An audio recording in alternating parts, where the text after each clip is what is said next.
Imagine you're in Paris. The year is 1509. You sit by a candle in a narrow room above a tavern. A fresh letter arrives from Rotterdam. You break the wax seal and read the elegant Latin script of Desiderius Erasmus. He writes about the smell of morning coffee in Venice and the chatter of scholars in Oxford. This letter is your ticket into a vast, invisible world, the Republic of Letters, a Europe without borders, held together by curiosity and the printed word. Erasmus was born in Rotterdam, the son of a priest and a midwife. He grew up among church bells and canals, but he dreamed of distant lands and ancient texts. At 16, he escaped a crowded monastery for the University of Paris. There, he learned Greek from a wandering scholar who taught him to read Plato in the original. Imagine Erasmus hunched over a dusty manuscript, a thin beam of sunlight on the page, deciphering words that had not been read for centuries.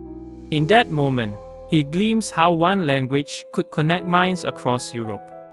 After Paris, Erasmus traveled to Italy. In Rome, he studied forgotten manuscripts in dark, cavernous libraries. He rubbed his fingers over the leather binding of a first-century poet. He saw corruption in the church, but believed in its spirit. He wrote a letter home describing a near shipwreck on the Adriatic, when a sudden storm nearly sent his precious books into the sea. He rescued them by candlelight, soaked pages pressed between his cloak. That moment taught him how fragile knowledge could be, and how urgent it was to save it. In 1514, Erasmus found a new home in Basel.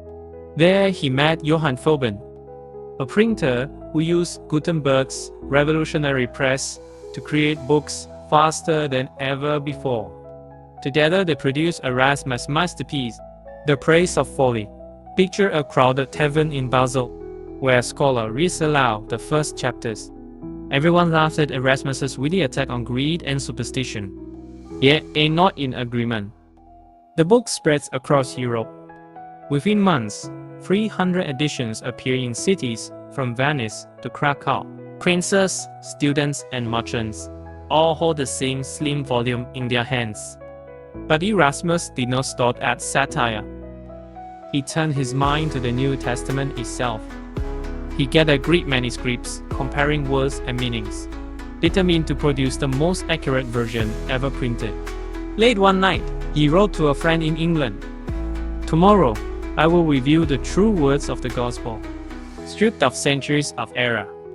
When that edition arrived in Oxford, scholars debated every phrase by candlelight.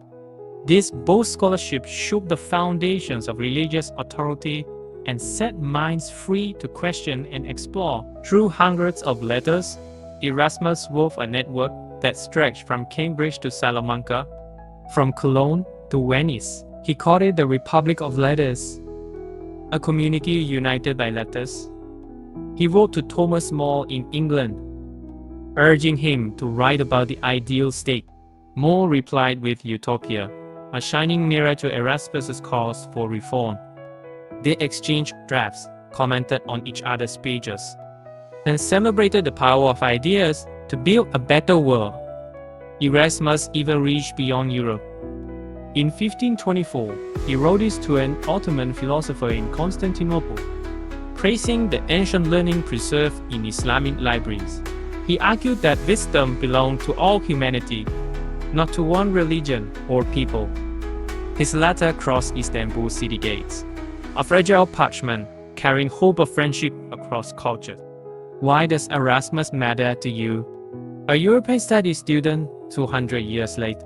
Because his life shows how Europe was born not only in treaties and battles, but in the quiet crossings of scholars, the humble printing presses, and the fierce love of books. His dream of a shared culture echoes today in Erasmus+, the student exchange program that sends young people across Europe to learn, live, and debate together. Imagine yourself following Erasmus's steps. You could visit the old university in Paris and see the exact room where he learned Greek. You could stand by the Rhine in Basel and trace the river that carried his books to every corner of Europe. You could open a digital archive and read a letter he wrote at midnight, his words still crackling with excitement. You could map his journeys using GIS, plotting every city where his ideas took root. Or perhaps you will dive into the margins of his printed New Testament. In those tiny notes Erasmus made, you might discover an early idea that links to modern debates on translation, meaning, and power. You might uncover how Erasmus's call for moderation shaped later treaties that founded the European Union. You might see how a single scholar, armed only with quill and ink, changed the course of history. This is not a dusty past locked in glass cases. It is a living story, unfolding every day in libraries, lecture halls, and cafes across Europe. As you sit in your own room, reading this script, you are part of Erasmus's grand experiment. You carry on the Republic of Letters. The borders between politics, culture, and history blur when you trace the path of a single life. So take up Erasmus's letter. Follow his footsteps. Let the spirit of discovery guide you into the deep and thrilling heart of European studies.